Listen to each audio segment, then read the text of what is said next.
আসসালামু আলাইকুম। পঞ্চম শ্রেণীর গণিত বই নিয়ে তোমাদের সাথে ধারাবাহিকভাবে আলোচনা করছিলাম। তার ধারাবাহিকতায় এখন তোমাদের সাথে আলোচনা করব গণিত বইয়ের 23 নাম্বার পৃষ্ঠা। প্রতিটি পৃষ্ঠা আলাদা আলাদা করে আলোচনা করছি যাতে তোমরা সুন্দর একটি ধারণা পাও। 9 আমাদেরকে বলেছে আমির, হেলাল, ফাতেমা এবং জামিল 4 ভাই বোন মিলে তাদের বাসার জন্য আসবাবপত্র কিনতে একটি দোকানে গিয়েছিলেন। নিচের চিত্রে দেওয়া মূল্য অনুযায়ী 2টি খাট, 1টি আলমারি, 6টি চেয়ার কিনল এবং মোট মূল্য 4 ভাই বোন সমানভাবে ভাগ করে দিল। প্রত্যেকে কত টাকা করে দিল আমরা এটা বের করব।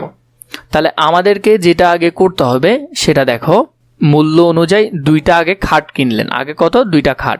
খাটের মূল্য কত? 16,450 টাকা। তাহলে 16,450 টাকা দরে কি ক্রয় করলেন? 2টা খাট ক্রয় করলেন। একটা আলমারি ক্রয় করলেন। আলমারির মূল্য কত? 27,000 টাকা। তাহলে 27,500 টাকা হলো আলমারির মূল্য। ক্রয় করলেন কয়টা? একটা। এবং এখানের মধ্যে যেটা আছে যে 6টা চেয়ার কিনলেন, প্রতি চেয়ারের মূল্য 2800 টাকা করে। তাহলে প্রতিটা চেয়ার 2800 টাকা, কিনলেন 6টা। ঠিক আছে, কিন্তু টাকা ভাগ করে নিলেন কয়জনের মধ্যে? ওদের 4 ভাই বোনের মধ্যে টাকা ভাগ করে নিলেন। তো আমরা এখন ক্যালকুলেশনটা করি। 16,450কে যদি 2 দিয়ে গুণ দাও তাহলে কত হবে? 16,450 গুণ 2, 32,900 টাকা। তাহলে খাটের দাম আছে কত? 32,900 টাকা। যোগ 27,500কে 1 দিয়ে গুণ দিলে 27,500ই হবে, 500।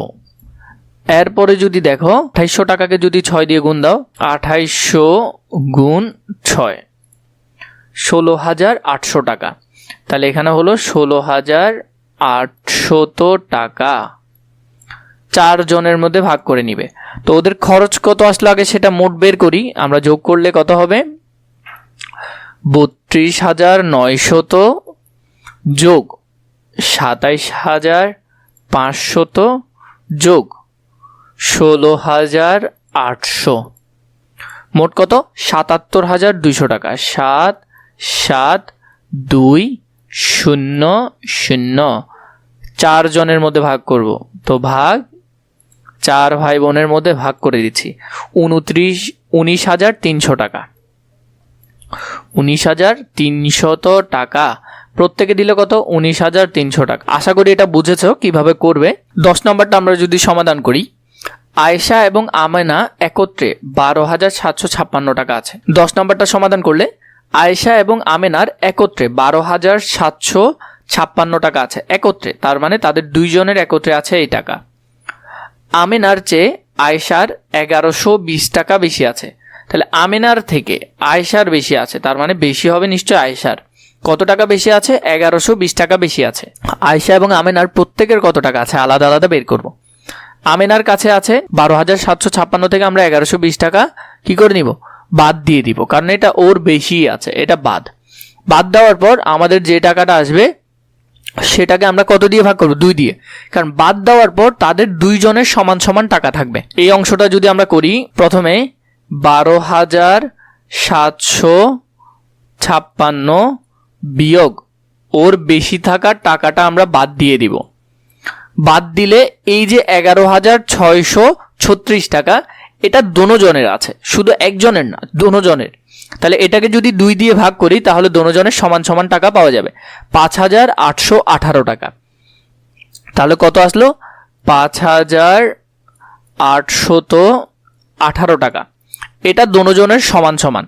তাহলে এখানে আমেনার কাছে আছে কত? 5,818 টাকা, কিন্তু এই সেম টাকাটা আয়েশার কাছে আছে 5,818 টাকা। বলা আছে আয়েশার কাছে আরো বেশি আছে কত টাকা? 1,120 টাকা। 1,120 টাকা। তাহলে যদি যোগ করি আমরা কত হয়? 8 আর 0 যোগ করলে 8 হবে, 2 আর 1 যোগ করলে 3 হবে, 1 আর 8 যোগ করলে 9 হবে, আর এদিকে একে আর 5-এ যোগ করলে 6 হবে। তাহলে আমেনার কাছে আছে 6,938 টাকা। সমস্যাটি আমরা ভিন্নভাবে সমাধান করতে পারি। তাহলে এটার মধ্যে তোমরা ভিন্নভাবেও এই সমস্যার সমাধানটা করতে পারো। যেমন যাচাই করি এখানের মধ্যে এটা কি সঠিক কিনা সেটা যাচাই করতে বলেছে। ওর টাকা এবং ওর টাকার যোগ করলে এটা আসে কিনা সেটা আমরা যাচাই করব। তাহলে এখানে হলো 5,818 যোগ 6,938 যোগ করি। আমরা যদি যোগ করি 5,818 যোগ 6,938 সমান কত? 12,765। তাহলে এটা সঠিক উত্তর মিলে গেছে।